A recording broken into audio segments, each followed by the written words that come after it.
हे महाराज श्री नमोस्तु नमोस्तु नमोस्तु। गुणायतन की इस धरा से संकट समाधान का आज का यह दिव्य सत्र गुरु चरणों में हम सब होते हैं नत, ताकि सभी का जीवन बने समुन्नत। इसी भावना से प्रारंभ करें संकट समाधान का सत्र। आज हजारीबाग से महिला प्रतिनिधि मंडल यहाँ पर उपस्थित है। सरिता जी सेठी हजारीबाग गुरु चरणों में अपना प्रश्न कर रहे हैं। सभी एक साथ हो जाएंगे। नमोस्तु महाराज श्री, नमोस्तु मुनि संघ। महाराज श्री, मेरा एक प्रश्न है कि अक्सर देखा गया है कि अमीर घरों में आजकल माँ बाप को तो वृद्धाश्रम में डाल देते हैं और लाखों लाखों रुपया खर्च करके कुत्ते को पालते हैं, उसके ऊपर भी पूरा खर्चा करते हैं। कहीं ये कारण तो नहीं है कि माँ बाप बोलते हैं, रोकते हैं, टोकते हैं और कुत्ता बेजुबान है, बोलते ही नहीं है, इसीलिए उसको मॉर्निंग वॉक में भी घुमाने ले जाते हैं, पोटी कराने, पेशाब कराने, लेकिन वो माँ बाप के लिए कुछ नहीं करना चाहते, वो वृद्धाश्रम में रख देते हैं या फिर उसके लिए कोई स्टाफ रख देते हैं। ऐसा क्यों महाराज श्री? देखिए, ये एक बड़ा गंभीर विषय है। आजकल आए दिन ऐसे प्रसंग बढ़ते जा रहे हैं। लोग कुत्तों को माँ बाप के से बढ़कर के प्यार करने लगे और माँ बाप को कुत्तों से भी बुरा दुत्कार रहे हैं। ये छीन होती हुई संवेदना का दुष्परिणाम। कम से कम कुत्तों को पालने वाले कुत्तों से सीख ले कि एक कुत्ता जिसे बचपन में कोई 2 रोटी खिला दे तो जिंदगी भर उसके सामने अपना दुम हिलाता है, उसका एहसान मानता है, उसके प्रति वफादार होता है। पर ये लोग उन कुत्तों से भी बदतर हैं जो अपने जन्मदाता, जीवनदाता, संस्कार निर्माता माता पिता की उपेक्षा कर देते। हमारे शरीर का एक एक बूंद खून जिनके कृपा का प्रसाद है, उनकी उपेक्षा ये कतई उचित नहीं है। और ऐसा जो कृत्य हो रहा है उसका परिणाम भी बहुत बुरा है। लोगों को अपने अंदर की संवेदनाओं को जगाना चाहिए। ये बिल्कुल पश्चिमी सभ्यता का अंधानुकरण है। कुत्तों से इस तरह का प्रेम और अपनों से इस तरह की दूरी, ये मान करके चलना वो उनके भावी जीवन को बिगाड़ेगी, वो उनके दुर्गति का कारण बनेगी। इसलिए इन सब विषयों के प्रति बहुत गंभीर होना चाहिए। तो महाराज श्री, हम लोग को क्या करना चाहिए उसके लिए? देखिए, पहले तो घर परिवार में ऐसे प्रेम परस्परता का वातावरण बनाना चाहिए कि बच्चों में भी वो संस्कार हो। आज बच्चे वो नहीं करते जो हम उन्हें कहते हैं, बच्चे वो दोहराते हैं जो हम करते हैं। आज लोग कहते हैं कि बच्चे माँ बाप की उपेक्षा कर रहे हैं। माँ बाप अपनी छाती पर हाथ धर करके पूछे, सोचे कि उनने अपने माँ बाप के प्रति कैसा व्यवहार किया। आप अगर घर परिवार में चाहते हैं तो इस परंपरा की शुरुआत कीजिए। अपने से बड़ों को सम्मान देना शुरू करें, सेवा का सद्भाव जगाना शुरू करें और प्रेम और परस्परता जैसे मूल्यों को प्रोत्साहित करें। एक दूसरे के साथ रहना और एक दूसरे का साथ निभाना अपना धर्म बना लें। यदि ऐसा करेंगे तो बच्चों पर उसका सार्थक परिणाम प्रभाव पड़ेगा और ये प्रभाव उनके जीवन में बड़ा बदलाव लाएगा। नमोस्तु महाराज श्री। सपना जैन कोलकाता। नमोस्तु वे भी महाराज। साथ में रहेंगे। हमारे द्वारा होने वाले अच्छे या बुरे कर्म किस निमित्त से होते हैं और हम उन्हें कैसे नियंत्रित कर सकते हैं, और हमारे जीवन में होने वाली अच्छी या बुरी परिस्थिति किन कर्मों का निमित्त होती है?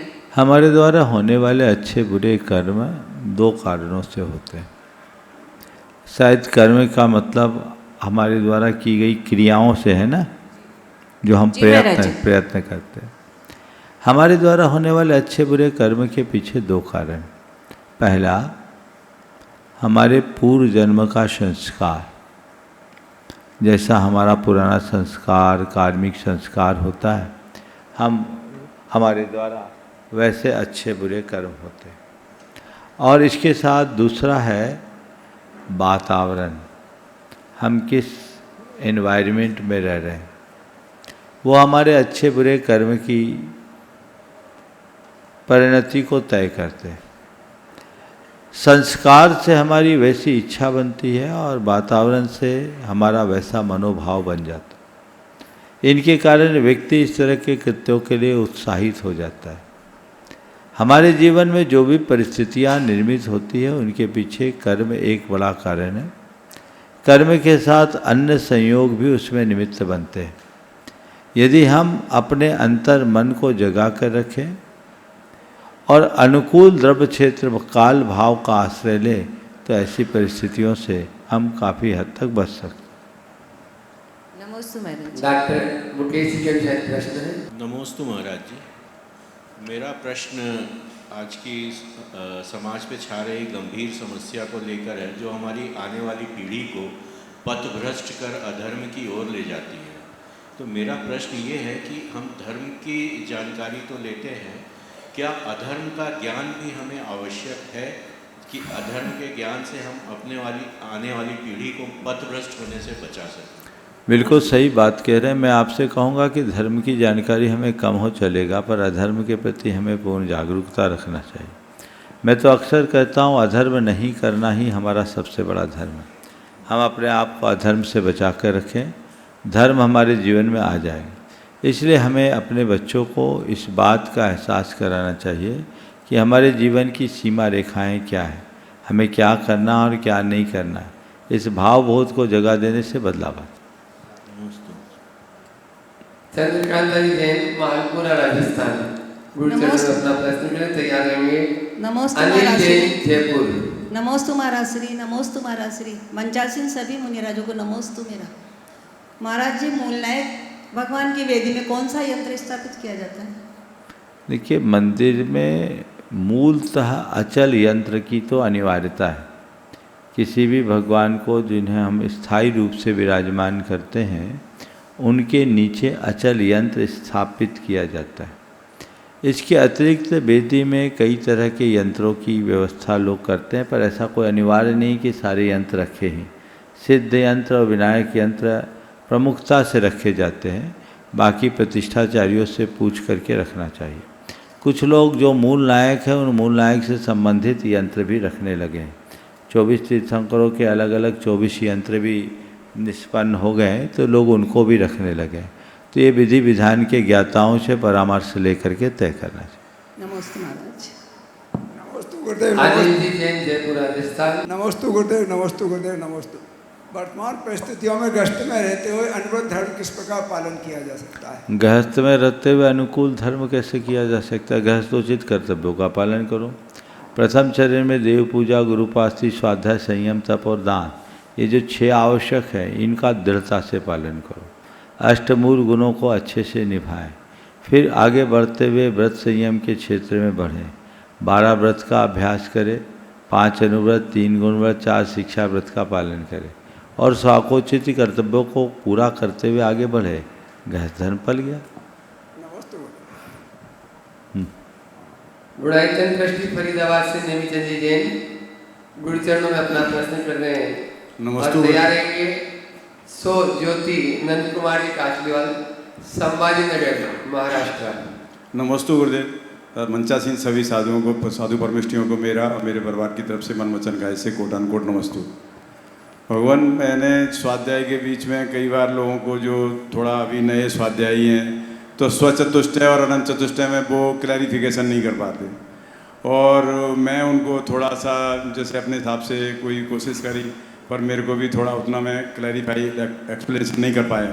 तो मैं आपके मुखारबिन से मतलब निवेदन करूँगा कि जिससे कि सभी लोगों को और मेरे को भी क्लियर हो जाए कि स्वचतुष्टय और अनंत चतुष्टय में किस प्रकार से अंतर। स्वचतुष्टय और अनंत चतुष्टय में अंतर पूछ रहे। पहले स्वचतुष्टय और पर चतुष्टय को जान लें।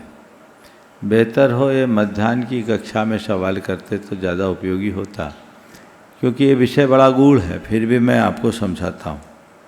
जैन धर्म के अनुसार प्रत्येक वस्तु परस्पर विरुद्ध अनंत धर्म स्वभावी है।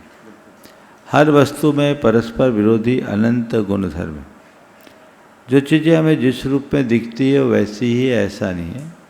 एक उसका विधि पक्ष है और दूसरा एक निषेध पक्ष है। जैसे आप एक पुरुष हैं, ये आपका विधि पक्ष है, लेकिन आप स्त्री नहीं हैं, ये आपका निषेध पक्ष है। जब हम आपको देख रहे हैं तो हम जान रहे हैं कि आप पुरुष हैं, स्त्री नहीं। लेकिन जब हम आपके विषय में कोई चर्चा करें और जानना चाहें तो हमें सब दृष्टि को अपनाना पड़ेगा। जैन पद्धति में द्रव्य, क्षेत्र, काल और भाव के आश्रय से तत्वों का प्रतिपादन किया जाता है। तो इसे हम एकदम बोलचाल की भाषा में द्रव्य, क्षेत्र, काल, भाव क्या है, विधि और निषेध पक्ष दोनों को ले तो चीज़ें स्पष्ट हो जाएगी। जो विधि पक्ष है वह सचतुष्ट है और निषेध पक्ष है वह पर चतुष्टय कहलाएगा। जैसे आप एक नेमीचंद जैन नाम के व्यक्ति हैं, ये आपका अस्तित्व है जो स्वद्रव्य को बता रहा है, पर नेमीचंद है, निर्मल चंद नहीं है। ठीक है। क्षेत्र, आप शिखरजी में हैं, फरीदाबाद में नहीं है। काल, आप 70 वर्ष के हैं, 60 वर्ष के नहीं। भाव, आप ऊर्जावान हैं, निस्सत्व नहीं। आ गया द्रव्य, क्षेत्र, काल, भाव।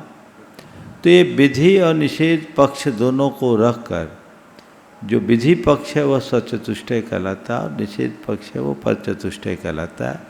इसमें एक को मुख्य, एक को गौण करके तत्व का प्रतिपादन किया जाता है, जिसे शाद्वाद पद्धति से जाना जाता है। इसके अलावा आपने अनंत चतुष्टय की बात की।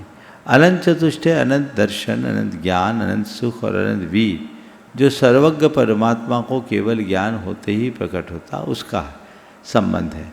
तो अनंत परमात्मा को सर्वज्ञ भगवान के घातिया कर्मों के क्षय से प्रकट ये गुण है, इसका स्वचतुष्टय से कोई संबंध नहीं। सर ज्योति कासलीवाल संभाजीनगर महाराष्ट्र गुरु चरणों में अपना प्रश्न करना और तैयार रहेंगे। दमोह मध्य प्रदेश से अमन जी दिगंबर। मंचासीन सभी मुनि महाराज के चरणों में पंच महाराज के चरणों में मेरा मन से वचन से काय से कोटि कोटि प्रणाम। नमस्ते महाराज जी, नमस्ते महाराज जी, नमस्ते महाराज जी। महाराज जी, मेरा आज का प्रश्न है कि जो हम द्रव्य लेते हैं पूजा के लिए, वो द्रव्य लेने के बाद में हम गुल्लक में कभी पैसे डालते हैं या कभी भूल जाते हैं, तो उसका हमें कोई दोष लगता है क्या? इसका एक ही उपाय है, हर महीने में या हर साल में इकट्ठा कैलकुलेशन करके डाल दिया करो, जितना हमने उपयोग किया उससे ज़्यादा हिसाब बराबर हो जाए। दिगंबर परिवार दमोह एवं जबलपुर से नमोस्तु महाराज जी। महाराज जी, मेरा प्रश्न जो है वो कर्म एवं सिद्धांत पे है। महाराज जी, क्या हमारे साथ होने वाली हर अच्छी बुरी घटना हमारे पिछले कर्मों का सजा फल है या वर्तमान के प्रयासों का भी इसमें योगदान है? देखिए, हमारे जीवन में जो घटित घटनाएं हैं उनमें कर्मों की भूमिका है, लेकिन सब कुछ कर्मों पर ही निर्भर है ऐसा कहना ठीक नहीं। कर्म के साथ अन्य अनेक संयोग होते हैं। वर्तमान का वातावरण, हमारी खुद की भावनाएं, वैसा द्रव्य, क्षेत्र, काल, भाव, वह भी उसमें कारण बनता है। इसलिए सब चीज़ों को एकांत से कर्म से जोड़ना ठीक नहीं। और दोनों को हमारे आज के कर्म मतलब पिछले कर्मों को काट सकते हैं ना महाराज? बिल्कुल काट सकते हैं। नमोस्तु महाराज। गुरुदेव के चरणों में मेरा और मेरे परिवार की ओर से नमोस्तु नमोस्तु नमोस्तु। सभी महाराज जी के चरणों में नमोस्तु। गुरुदेव, मेरा प्रश्न ये है कि एक बच्चा कीचड़ में गिरा हुआ है और एक बच्चा कमल बनने निकला है, तो महाराज श्री, मैं ये देखता हूँ कि हमें अगर अपने लाइफ में कुछ भी बड़ा अचीव करना रहता है तो हमें घर परिवार ही छोड़ना, अपने माता पिता को छोड़ना महत्वपूर्ण क्यों माना जाता है? क्यों उनको छोड़ना पड़ता है? क्या उनके साथ रह करके हम बड़ी चीज़ों को हासिल नहीं कर पाते? देखिए, ये कोई ज़रूरी नहीं कि बड़ी चीज़ों को हासिल करने के लिए घर परिवार को छोड़ना ही पड़े, लेकिन बात इतनी सी है कि बीज को वृक्ष बनने के लिए मिट्टी से ऊपर उठना पड़ता है। वो अंकुरित होता है तो मिट्टी को फोड़कर बाहर निकलता है। बाहर निकलता है तो खुली हवा और सूर्य के प्रकाश में उसे खुलने खिलने का मौका मिलता है। अब बीज मिट्टी के मोह में मिट्टी में पड़े रहे तो मिट्टी में मिल जाएगा, खिलना और खुलना है तो बाहर तो निकलना ही पड़ेगा। तो जब हम बाहर निकलते हैं और बाहर निकलते भी एक बात है, बीज की तरह अपनी जड़ से जुड़े रहते हैं, मिट्टी से जुड़े रहते हैं तो स्थायी रूप से प्रगति करते हैं। कई लोग घर से बाहर निकलने के चक्कर में घर को ही भूल देते हैं, वो कहीं के नहीं रहते, न घर के न घाट के। तो आगे बढ़ने के लिए बाहर निकलो, लेकिन जड़ को जोड़ के रखो तो आगे बढ़ पाओगे, अन्यथा जहाँ के तहाँ अटक जाओ। नमोस्तु गुरुदेव। अर्चना जी बरनाला कोलकाता। नमोस्तु महाराज जी। महाराज जी, मित्र कैसा होना चाहिए ये तो सब बोलते हैं और हम लोग भी सोच समझ के मित्र बनाते हैं, लेकिन कोई ये क्यों नहीं बताते कि हमें कैसे शत्रुता से बचना चाहिए, शत्रुता नहीं हो किसी के भी साथ, क्योंकि देखने में आता है अधिकतर शत्रुता एक तरफा होता है। पारसनाथ भगवान और कमट का जीव, सुकुमाल मुनि और सियाल का जीव, श्रेणिक और कुनिक का, तो इस शत्रुता से हम कैसे बचें महाराज जी? बहुत अच्छा सवाल है। मित्रता के बारे में लोग सोचते हैं पर शत्रुता से बचने की बात पर बहुत कम ध्यान दे पाते हैं। हम शत्रुता से बच सकते हैं यदि अपने मन में प्रतिक्रमण का भाव रखें और दूसरों के दोषों को माफ़ करने की शक्ति अपने भीतर विकसित करें। आज ही मध्याह्न में स्वाध्याय के समय ये बात आ रही थी कि तीव्र कषाय और मंद कषाय क्या है। जो बैर बांध कर रखता है, अपने बैर को नहीं छोड़ता, वो तीव्र कषाय। जिसके अंदर गुणग्राहिता नहीं है वे सब तीव्र कषाय। हम मंद कषाय भाव को जगाएं, बैर मुक्त जीवन जीने का प्रयास करें, चीज़ों को नज़रअंदाज करने की क्षमता विकसित करें और कुछ बातों को बर्दाश्त करने की शक्ति विकसित करें। यदि हम चीज़ों को बर्दाश्त करने की और नज़रअंदाज करने की क्षमता विकसित कर लेते हैं तो हम बैर, विरोध और विद्वेष तीनों से बच सकते हैं और तभी हमारा जीवन का पथ भी प्रशस्त होगा। नमोस्तु महाराज जी। ब्रह्मचारी सुनीता दीदी भाषा, शिरोमणि संरक्षक गुणायतन तैयार रहेंगे। गुणायतन ट्रस्टी हजारीबाग से सुनील जी अजमेरा। गुरुवर के चरणों में नमोस्तु, सभी मुनिराजों के चरणों में नमोस्तु। महाराज जी, जब भी स्वाध्याय करते हैं तो स्वाध्याय में आपके साथ बिहार में भी स्वाध्याय किया तो उसमें एक ही बात की मुख्यता रहती है कि मन को मोड़ो, मन को मोड़ो तो जीवन में उच्च कोटि का परिवर्तन आ सकता है। तो मन को जब स्वाध्याय सुनते तब तो लगता है कि संसार का सार यही है, लेकिन जब 10-5 लोगों में बैठ जाओ और कुछ बातें करने लगो तो फिर वो स्वाध्याय पता नहीं कहाँ विलीन हो जाता। तो उसका क्या करना चाहिए? यही संस्कार है, इसी संस्कार को जीतना है।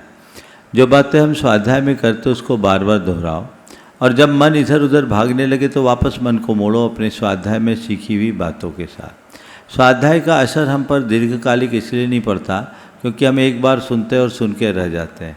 हमें चाहिए कि न केवल हम एक बार सुन करके उसको बार बार दोहराएं, उसे अपने चिंतन का अंग बनाएं तो हमारा रास्ता प्रशस्त हो। नमस्ते। सुनील जी अजमेरा हजारीबाग। पंचबालयति मुनिराजों के चरणों में दिगंबर जैन पंचायत हजारीबाग का नमोस्तु नमोस्तु नमोस्तु।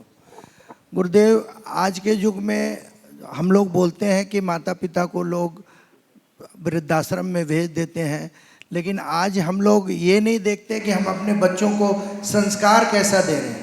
और आज जो छोटे बच्चे हैं उनको माता पिता का क्या कर्तव्य है और क्या संस्कार देना चाहिए उसके बारे में आप विस्तृत बताएं। नमस्ते। बहुत अच्छी बात है। अगर माँ बाप बच्चों को शुरू से माता पिता के प्रति होने वाले कर्तव्यों का पाठ पढ़ाए तो बच्चे कभी नहीं भटकेंगे। मैंने एक बार कहा था कि यदि आप चाहती हों कि आप श्रवण कुमार की माँ बने, यदि आप चाहती हैं कि आप श्रवण कुमार का माँ बने तो सबसे पहले अपने पति को श्रवण कुमार बनने की प्रेरणा दें क्योंकि श्रवण कुमार के घर ही श्रवण कुमार पैदा हो सकता है। कंस की औलाद तो कंस ही बनेगी। हम बच्चों से जो चाहते हैं वो उनको दिखाएं, बच्चे देख के सीखते हैं। एक परिवार की बात मैं कहूँगा, उन्होंने बताया कि उनका बेटा जो आज लगभग 57-58 साल का हो गया, आज भी अपने पिताजी के पैर दबाए बिना नहीं सोता, पैरों को साफ करता, धोता, उनके पांव फटे रहते, उसमें ऑइंटमेंट लगाता मोनोड्रम, उसके बाद सोता। उसके बाद उन्होंने कहा कि महाराज जी हमने इसका फल भी पा लिया कि मैंने देखा कि मेरा बेटा मेरा करता, मैं अपने पिताजी का करता था, बेटा देख कर लिया तो उसकी आदत हो गई, बिना दबाए सोता नहीं। आज उनके बच्चे अपने पिता के पैर दबाए बिना नहीं सोते। तो पीढ़ियां वही दोहराती है जो हम उन्हें सिखाते हैं, जो हमारे आचरण व्यवहार से दिखते हैं। घर परिवार में अब सारे संबंध हमारे औपचारिक होते जा रहे हैं, तो जब संबंध महज औपचारिक होंगे तो इस तरह की स्थितियां बनेगी। इसलिए हमें चाहिए कि हम उनको संस्कारों से आपूरित करें, संस्कारों से भरे, जिससे जीवन का पथ प्रशस्त। अर्जुन जी मेरा गया हो गया। प्रश्न है? हाँ, उसके बाद में तैयार रहेंगे गुणाचन ट्रस्टी जी कपूर चंद जी, कोटा राजस्थान। नमस्ते गुरुदेव।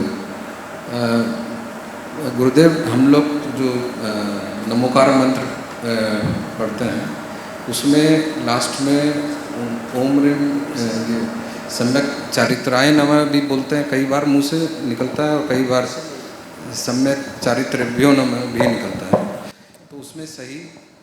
दोनों सही है, एक एक वचन है, एक बहुवचन है, कोई बुराई नहीं। ओम सम्यक दर्शनाय नमः, ओम सम्यक ज्ञानाय नमः, ओम सम्यक चारित्राय नमः बोल सकते हैं, या ओम सम्यक दर्शन ज्ञान चारित्रेभ्य नमः बोल सकते हैं, या ओम सम्यक तभ्य नमः, ओम सम्यक ज्ञानेभ्य नमः, ओम सम्यक चारित्रेभ्य नमः कह सकते हैं।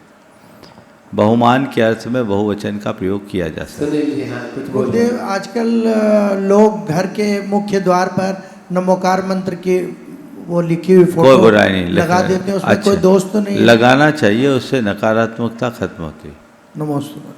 कपूर चंद जी जैन, कोटा राजस्थान। मंच पर विराजन समस्त पंचपालित मुनिराजों को नमोस्तु नमोस्तु नमोस्तु। गुरुदेव हम अपने आत्मों के अनुसार चलने में इतनी गलतियां नहीं करते हैं जितनी दुनिया की ख्याल और लिहाज रखने में करते हैं। बिल्कुल ठीक बात कह रहे हैं। हम अपनी आदतों की अपेक्षा कम दुनिया के लिहाज और ख्याल के चक्कर में ज़्यादा, क्योंकि हम खुद को कम दूसरों को ज़्यादा देखते हैं, और यही हमारे जीवन की एक बड़ी भूल है। हम अपने असल ज़िंदगी में देखें, हम वैसा नहीं जीते जैसा हम होते हैं, हम वैसा जीते हैं जैसा दूसरों के बीच हम दिखना चाहते हैं। संत कहते हैं दूसरों के बीच जैसा तुम दिखना चाहते हो वैसा जीने की अपेक्षा तुम वैसा जियो जैसा तुम हो या जैसा तुम बनना चाहते हो। जो हम बनना चाहते हैं अगर वैसा जिएंगे तो ये कमियां नहीं होंगी, पर जो हम जैसा हम दिखना चाहते हैं वैसा जिएंगे तो ऐसी कमियों को हम दोहराते रहेंगे। अपने जीवन में एक मोड़ लाने की बड़ी आवश्यकता है, तभी हम अपने जीवन में व्यापक बदलाव घटित कर सकें। नमस्ते गुरुदेव। नमस्ते। कुचामन से प्रदीप जी पांड्या गुरु चरणों में अपना प्रश्न करें और तैयार रहेंगे कार्याध्यक्ष NCJ दिल्ली। नमोस्तु गुरुदेव। नमोस्तु गुरुदेव। समस्त संघ को मेरा बारंबार नमोस्तु। महाराज जी मेरा प्रश्न है कि किसी भी चाहे वो स्त्री हो या पुरुष हो, हम लोग देखते हैं तो कहीं ना कहीं से अट्रैक्शन तो होता है, तो इस अट्रैक्शन से हमें कोई तरह का कोई पाप लग जाता है या कुछ ऐसा हमें हो जाता है कि भाई ये गलत काम कर दिया आपने, और मन में फीलिंग भी बाद में आती है कि भाई क्यों। देखो, आकर्षण हर वस्तु में हर व्यक्ति में, किसी के प्रति आकर्षित होना उतना बुरा नहीं है जितना कि आकर्षित होने के साथ आसक्त हो जाना। जी। तो देखो, आकर्षण है या आसक्ति, अट्रैक्शन होना और इंडल्ज होना दोनों में बड़ा अंतर है। कोई खूबसूरत व्यक्ति या खूबसूरत चीज़ है अपनी ओर आकर्षित कर रही है, होने दीजिए, उसे देखिए, लेकिन उसमें इष्टानिष्ट संकल्प मत रखिए। उससे उसके साथ अच्छे बुरे का भाव मत जोड़िए, तो कोई बुराई नहीं। और यदि भाव आ जाए तो बता रहा हूँ। लेकिन होता ये कि चीज़ें जब आती है तो व्यक्ति चीज़ों से आकर्षित नहीं होते, चीज़ों में उलझ जाते हैं, और ये उलझाव हमारे जीवन के भटकाव का कारण बनती है। अट्रैक्शन से अफेक्शन भी होता है और फिर व्यक्ति भटक भी जाता है। तो उससे अगर कभी ऐसा हो तो अपनी निंदा ग्रह करके अपने आप को स्थिर बनाने का प्रयास करना चाहिए। हर उम्र के व्यक्ति के जीवन में इस तरह की घटनाएं आ जाती हैं। प्रथम चरण में ये देखना चाहिए कि मेरा जो आकर्षण है वो मर्यादा के भीतर है या मर्यादा से बाहर। यदि मर्यादा के भीतर तक है तब तक कोई चिंता की बात नहीं। अगर वो मर्यादा की सीमा का उल्लंघन कर रही है तो अपनी निंदा गहरा करके गुरुओं के समक्ष जाकर उनका निवेदन करना चाहिए और उससे मार्गदर्शन लेकर उससे बचने का रास्ता अपनाना चाहिए, प्रायश्चित करना चाहिए। इन्हें इग्नोर करेंगे तो भटक जाएंगे। इसलिए आकर्षण हो पर आकर्षण से उलझे नहीं, ये जागरूकता जरूरी है। जी महाराज, नमोस्तु महाराज, नमोस्तु महाराज। दिल्ली से अपने बीच में गुणायतन के कार्याध्यक्ष एनसी जैन साहब गुरु चरणों में अपना प्रश्न कर रहे हैं और तैयार रहेंगे गुणायतन के यशस्वी अध्यक्ष विनोद जी किरण जी काला कोलकाता। पांचों ऋषि राजों के चरणों में मेरा परिवार और समस्त मॉडल टाउन समाज का त्रय बार नमोस्तु। मुनिश्री, मेरा प्रश्न आज समाधि से है। आजकल समाधि मरण में श्रावक अंतिम घड़ियों में होता है, पता है कि 2 घंटे 3 घंटे 4 घंटे बाद वो जिंदा नहीं रहेगा, ऑक्सीजन पे है, फिर भी वो लोग उनको मुनिराजों के पास ले जाते हैं और कहीं समाधि मरण का हो गया, समाधि मरण करा दिया। तो समाधि मरण के लिए क्या एक तो मुनि अवस्था होना जरूरी है, या आजकल जो सब लोग जैसे बीमार होते हैं डॉक्टर जवाब दे देते हैं तो फिर महाराजों के पास ले जाते हैं इनका समाधि मरण करवा दें, तो वास्तविक स्थिति क्या है, सही स्थिति क्या है महाराज श्री? देखिए, समाधि मरण का मतलब क्या है? होश और जागरूकता के साथ आहार पानी को क्रमशः कम करते हुए, अपनी कसायों को मंद करते हुए, भेद विज्ञान के साथ देह परिवर्तन करना। क्योंकि आजकल इस तरह के प्रसंग आते हैं, लोग गंभीर रूप से बीमार होते हैं, डॉक्टर जवाब दे देते हैं।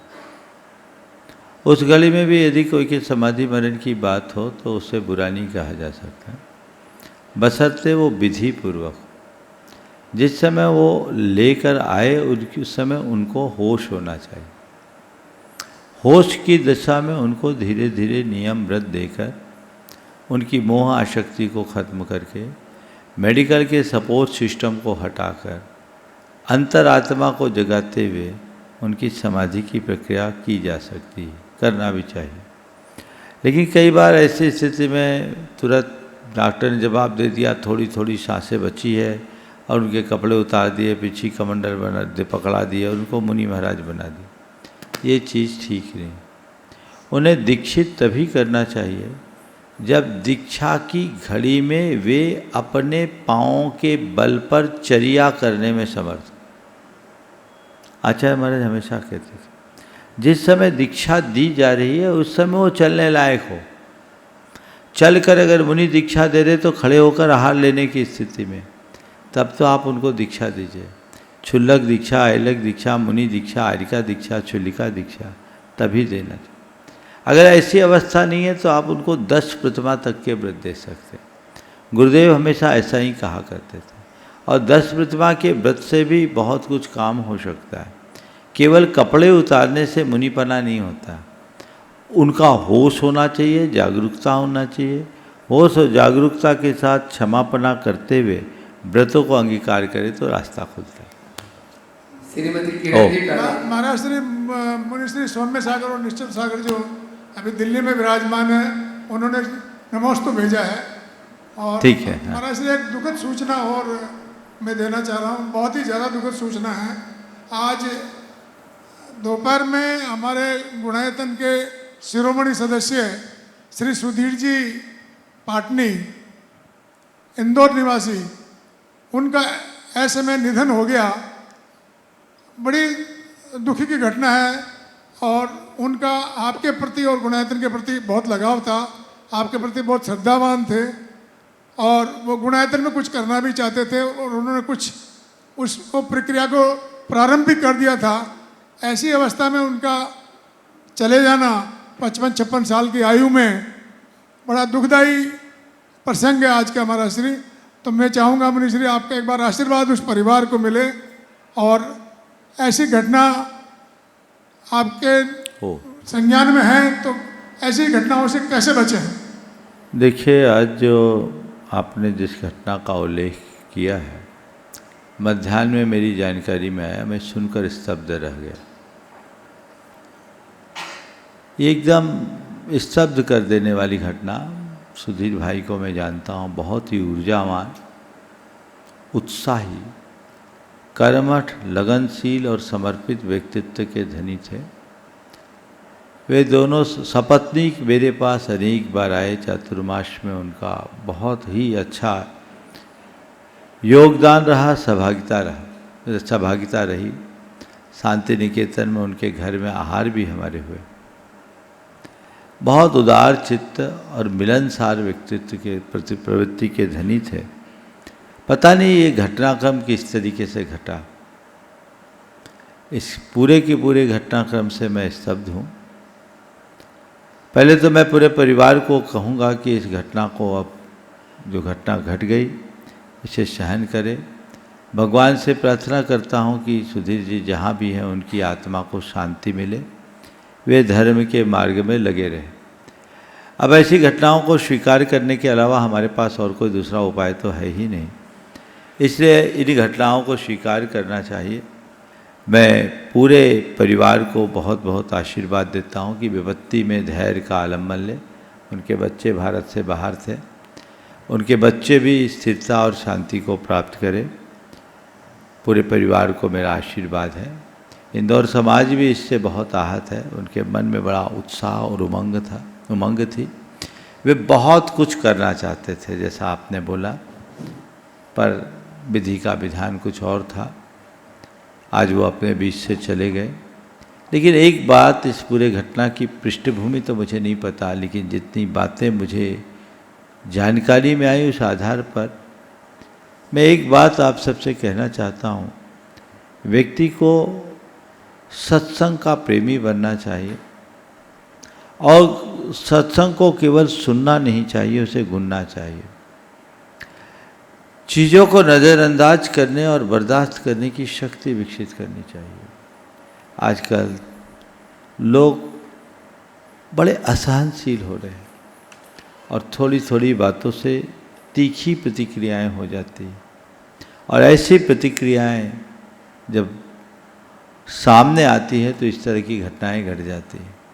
लोग इससे बचे, इससे सीख ले और इस तरह की घटनाएं किसी के जीवन में न घटे, उनको उसके लिए प्रशिक्षित करना चाहिए। हमें परिस्थितियों से जूझने के लिए अपने आप को तैयार करना चाहिए। छोटी मोटी बातों को पचाना चाहिए। आजकल थोड़ी थोड़ी बातों में जिस तरह का रिएक्शन है, मुझे लगता है आजकल की मूवी और मीडिया इसमें एक बड़ा कारण है। हमें इन सब बातों से बच कर के चलना चाहिए। एक बात सदैव ध्यान रखना चाहिए, जो जितना सहन करता है वो उतना समर्थ बनता है। ऐसा प्रयास सब लोग करें। सुधीर जी के जाने का सबको बहुत दुख है।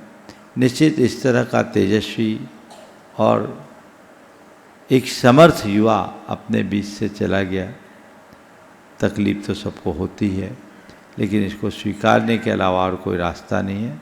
मैं सभी से कहता हूँ, सबके मन में शांति और सद्भावना आए और स्थिरतापूर्वक इस विपत्ति को सह सके। सभी को बहुत बहुत आशीर्वाद। नमोस्तु महाराज।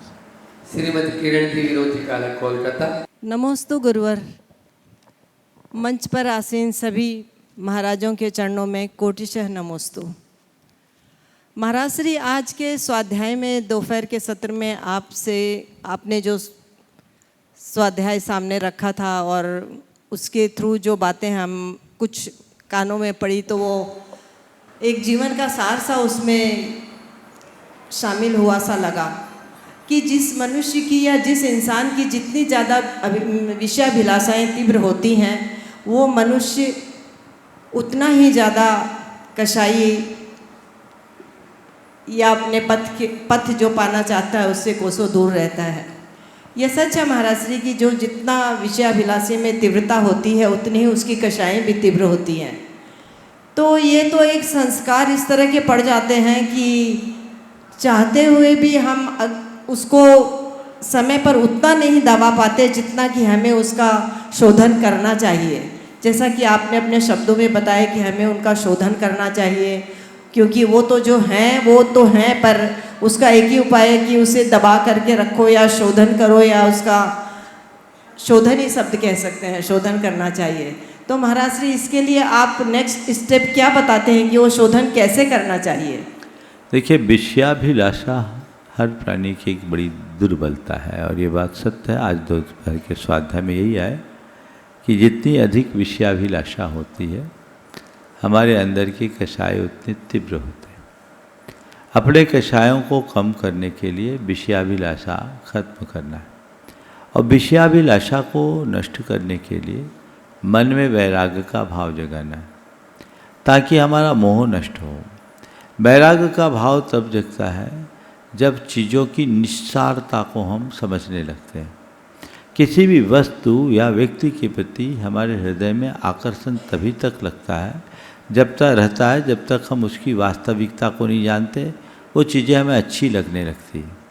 लेकिन जिस पल हमें पता लगता है कि चीज़ें अच्छी है, लग जरूर रही है पर अच्छी नहीं है, ऊपर से अच्छी है भीतर खराब है, जैसे इसकी असलियत का पता लग जाता है तो फिर उसे कोई कितना भी प्रेरित करे वो उससे प्रभावित नहीं होता। इसी तरह संसार की जितनी भी चीज़ें हैं वो लुभावनी प्रतीत होती है, लेकिन यथार्थ में वो अनुकरण करने जैसी नहीं है। जिस पल ये सत्य समझ में आ जाता है तो फिर लोग उसके प्रति आकर्षित नहीं होते। मोह जब तक होता है तब तक वैराग्य उत्पन्न नहीं होता, विषयाकांक्षा जगती है और कषाय हावी होते। तो विषयों को वैराग्य से और कषाय को ज्ञान से शांत किया जा सकता है। इनको दबाना नहीं है, इनको परिष्कृत करना है। अपनी विषयाभिलाषा को आत्महित की इच्छा में मोड़ दो। अभिलाषा वहाँ भी है, जो विषयाभिलाषा है वो हिताभिलाषा में परिवर्तित कर दो और अपने कषायों को ज्ञान से जोड़ दें। तो जो कषाय एक आवेग के रूप में प्रकट होता है वो जीवन को परिवर्तित करने में संवेग बन सकता है। तो हम अगर अपनी चेतना को जगाकर इस तरह का कृत्य करते हैं तो इसका परिणाम सुनिश्चित तौर पर अच्छा निकलता है, वो हमारे जीवन के लिए कल्याणकारी बनता है। तो बार बार स्वाध्याय करने से हमारी चेतना जगती है, हमारा मन मुड़ता है। प्रथम चरण में कदाचित विषयाभिलाषा नष्ट न भी हो तो कम से कम इतना भी लगने लगे कि मैं गलत हूँ, गलती का एहसास होने लगे, तो ये समझना चाहिए कि हमारे अंदर परिवर्तन की शुरुआत हो गई। विषयों के प्रति हे बुद्धि कल हमें विषयों से मुक्त होने का रास्ता बताएगा। तो आज जो लोग विषयों को ही उपादेय मान करके चल रहे हैं वे कभी विषयाभिलाषा से बच नहीं सकते। तो विषयों से मुक्त हों, विषयों से मुक्त होकर के रास्ता पकड़ कर। नमोस्तु महाराज श्री। आगे प्रश्नकर्ता को मैं बुलाऊं, इसी तरह से शंका समाधान का ही सत्र और आगे चलेगा। लेकिन पहले मैं बुलाता हूं उन लोगों को जो गुरुवर के सपनों को अहरनिश साकार करने में रात दिन लगे हुए हैं और केवल मात्र गुरुवर के सपनों को ही नहीं, पूरे देश पूरे विश्व के सपनों को भी साकार करने में अपना पूरा तन मन धन लगा रहे हैं। ऐसे गुणायतन के अध्यक्ष विनोद जी काला, कार्याध्यक्ष NC जैन साहब, CEO गुणायतन के सुभाष जी, कोषाध्यक्ष असित जी बेनाड़ा, NL जैन साहब, सुनील जी अजमेरा, सुभाष जी CEO, वीरू जी छाबड़ा, अन्नू जी अजमेरा गया, सभी लोग और भी जिनके नाम छूट गए हो सभी मंच पे आ जाएं। पहले एक बार जयकारा ले ही लेते हैं। बोले संत शिरोमणि आचार्य श्री विद्यासागर जी महाराज की, परम पूज्य आचार्य श्री समय सागर जी महाराज की, परम पूज्य मुनि श्री प्रमाण सागर जी महाराज की, परम पूज्य मुनि श्री संधान सागर जी महाराज की, समस्त मुनि संघ की। महाराज श्री हमारी टीम बड़ी स्ट्रांग है, ये गुणायतन टीम स्ट्रांग है और इतनी स्ट्रांग आप देख रहे हैं, सब के सब मुस्तैद एकदम तैयार हैं हम लोग। हमारी मीटिंग हुई आज, कोर कमेटी की मीटिंग हुई और कोर कमेटी ने डिसीजन लिया कि हम तैयार हैं महाशय, हम तैयार हैं महाशय, पंच कल्याण के लिए हम लोग तैयार हैं। बोलो ना, हम तैयार हैं। आप भी बोलिए, हम तैयार हैं। बस महाराज, एक काम तो आपके आशीर्वाद से ही हो सकता है, हम लोग तो केवल तैयार हो सकते हैं, तो आशीर्वाद तो आपका ही मिलना है। और एक और मैं महाराज सबको ही बताना चाहता हूँ, पूरे देश को नहीं, पूरे विश्व को बताना चाहता हूँ कि देखिए, ये कार्य तब पूर्ण होगा, मैं कल भी बोला था, आज फिर बोल रहा हूँ, कार्य जब पूर्ण होगा जबकि हमारी फाइनेंशियल रिक्वायरमेंट्स मीट होंगी। इतने दिन तक हमने तकादा नहीं दिया, कुछ आपसे ज़बरदस्ती नहीं की, कुछ बोला नहीं, पर अब बोल रहे हैं, दिल से बोल रहे हैं, दिल के कोने कोने से बोल रहे हैं, एक ही बात बोल रहे हैं कि हमें सख्त ज़रूरत है और हम चाहते हैं कि आपने जो भी राशि किसी भी पक्ष में किसी को आपने कमिट की है गुणायतन को, तो बिना देर किए इस राशि को हमें भिजाने की कोशिश करें। बैंक का अकाउंट आपके पास सबके पास डिटेल्स हैं, तुरंत आइए, इसे निर्माण में मत बनने दीजिए, इसे हमें जरूर अभी का भी भेजिए ताकि हम अपने काम में आगे बढ़ सकें, जोर से बढ़ सकें, जल्दी बढ़ सकें।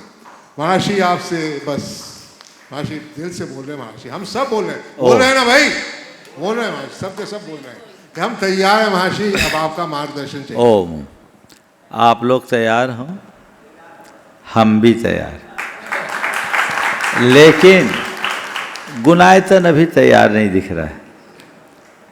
आप हम तैयार हों, पर इसका मज़ा तभी है जब गुणायतन तैयार। तो पहले तो मैं पूरी कमेटी से कहूँगा कि गुणायतन को अब जल्दी तैयार कीजिए। हालांकि आप लोग लगे हैं और मैं देख भी रहा हूँ, काम बहुत तीव्र गति से चल रहा है, पर फाइन ट्यून में है, फिनिशिंग का काम है, थोड़ा वक्त तो लेता ही है। और इसे थोड़ी जल्दीबाजी करोगे तो उसका परिणाम भी ठीक नहीं रहेगा। तो इस विषय में सभी को धैर्य तो रखना ही होगा, लेकिन हाँ, इतना ध्यान रखना है कि समय रहते सब काम पूरा हो जाए। जो आप लोगों ने आज संकल्प लिए हैं, भाव हैं, कल भी आप लोग समीक्षा करेंगे, उन सबको पूरा कीजिए। पंचकल्याणक में अभी वक्त है, अभी मुझे नहीं लगता कि हम पंचकल्याणक के लिए कुछ कहें, जल्दबाजी हो जाए। लेकिन पंचकल्याणक का भाव आपने प्रकट किया, तो एक पंचकल्याणक यहाँ का ड्यू है, वो आप लोग जरूर करा सकते हैं। हमने पिछले चातुर्मास में 108 दिन बिंब की स्थापना की बात की थी। देश भर के लोगों ने उसमें उत्साहित होकर अपनी ओर से भगवान विराजमान करने का सौभाग्य प्राप्त किया था। उद्देश्य था कि इन 108 दिन बिंब से जब भी सिद्ध चक्र विधान हो, उनकी आराधना हो सके अरहत प्रतिमा के रूप में। मुझे जानकारी मिली जिन बिंब तैयार हैं और पावन धाम का मंदिर भी पूरा बन करके तैयार है। भगवान तो विराजमान हो गए, वहाँ 2 जिन बिंब और विराजमान होने, कलशारोहण भी होना है। तो जब पंचकल्याणक हो तो हो, आप लोग चाहें, हमने भैया जी से बात भी की है, उन्होंने तिथि भी देख ली है, तो एक अवसर लोगों को मिल जाए, बड़े पंचकल्याणक के पूर्व, गुणायतन मंदिर के पंचकल्याणक से पूर्व गुणायतन में एक गुणायतन का पंचकल्याणक जो उसका रिहर्सल हो, उसके लिए तिथि अभी देख ली गई है। बहुत अच्छा मुहूर्त है, उस शुभ मुहूर्त में एक लाभ आप लोगों को अभी मिल सकता, अभी सिंगापुर के निमित्त मिला, एक दूसरा लाभ आपको मिल सकता है। भैया जी उसकी जानकारी आपको दें। आइएगा बंधु, जैसे कि आप सभी ने निवेदन किया हुआ है और आपका निवेदन तो लगातार आपके पुण्य को बढ़ा ही रहा है, और जल्दी से आप जिस निवेदन के लिए प्रार्थना कर रहे हैं, आशीर्वाद चाहते हैं, वह भी आपके लिए मिलेगा ही मिलेगा। लेकिन उसके पूर्व आप लोगों के लिए सौभाग्य मिल रहा है, 108 जिनबिंब की प्रतिष्ठा होना है और वो पावन धाम में स्थापित होंगे।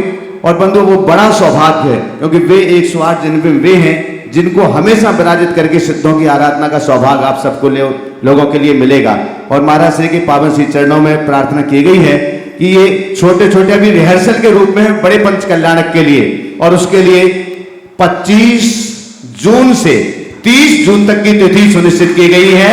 6 दिवसीय पंचकल्याणक प्रतिष्ठा महामहोत्सव गुरुदेव का 6 दिवसीय पंचकल्याणक प्रतिष्ठा महामहोत्सव का यह आयोजन इसी गुणायतन के परिसर से संपन्न होगा। 25 जून से 30 जून तक का यह आयोजन मैं उन सभी दान दातारों से, पुण्यार्जकों से, जिन्होंने 108 प्रतिमाएं विराजमान करने का संकल्प लिया था, हाकी कार्यालय से आपसे संपर्क किया जाएगा। लेकिन उसके अलावा पूरे भारतवर्ष में रहने वाले सभी लोगों से कि जो भी लोग उस समय अनुकूलता है जिनके जीवन में, तो ये आपके जीवन का सुनहरा अवसर है। पात्रों के रूप में, महापात्रों के रूप में, माता पिता, सौधर्म कुबेर आदि के रूप में भी ये सौभाग्य है, क्योंकि ये जिनबिंब साधारण नहीं है। जो पंचकल्याणक प्रतिष्ठा होगी ये वे जिनबिंब है। जब तक महाराज श्री के द्वारा संस्कृत का शिक्षक महामंडल विधान होता रहेगा यहां जहां कहीं भी, तब वे जिनबिंब आपके द्वारा जो रजत चैत्यालय हैं उन चैत्यालयों में विराजमान होकर के उनकी आराधना होगी। इसलिए एक विशेष पंचकल्याणक प्रतिष्ठा महामहोत्सव है 25 जून से 30 जून तक के लिए। महाराज श्री के पावन चरणों में प्रार्थना। देखिए, जयकारा गुरुदेव का। ये बहुत अच्छा सुयोग है और ये पंचकल्याणक की घोषणा तब हो ही गई है। सभी को मौका है, जिन्हें 108 जिनबिंब में विराजमान करने का सौभाग्य मिल रहा वो भी आए, और ये निश्चित बड़े पंचकल्याणक में सबको मौका मिलेगा नहीं। इसलिए आप खूब उत्साह के साथ अपने हाथों प्रतिष्ठा में सम्मिलित हों। जो उसका सौभाग्य नहीं ले पाए वो भी पंचकल्याणक में आ जाए, उनको ये लाभ मिलेगा पात्र बनने का भी। अभी हमने जब सिंगापुर के निमित्त होने वाले पंचकल्याणक के प्रारूप को देखा तो मुझे लगा ऐसा प्रारूप भी समय समय पर प्रवर्तित होते रहना चाहिए। और यहाँ सिद्ध चक्र विधान होना है तो बहुत अच्छा सुयोग है कि इन्हीं जिनबिंबों की आराधना से सिद्ध चक्र महामंडल विधान संपन्न होगा। और ऐसा जो अभी भैया जी ने कहा, जहाँ महाराज नहीं, जहाँ भी आवश्यकता होगी, श्री जी को आप लोगों को घोषणा भी उसी हिसाब से की गई है और उसकी पूरी परिकल्पना सिद्ध चक्र विधान के निमित्त सिद्ध चक्र विधान में की गई थी। तो ये एक अच्छा मौका है, आज से ही पूरे देश में संदेश दे दे। और सिद्ध चक्र महामंडल विधान के पूर्व जो 25 से 30 जून में है और 21 से 29 जुलाई में सिद्ध चक्र महामंडल विधान जो आएंगे सो आएंगे, 1 महीने का अंतर है। निश्चित उसमें बहुत सारे ऐसे लोग भी हैं जिनके भगवान भी है और उन्हें मंडल भी लिए हैं। हो सकता है उनको 2 बार में आने में असुविधा हो, लेकिन फिर भी जिसको जैसी अनुकूलता मिले लाभान्वित हो।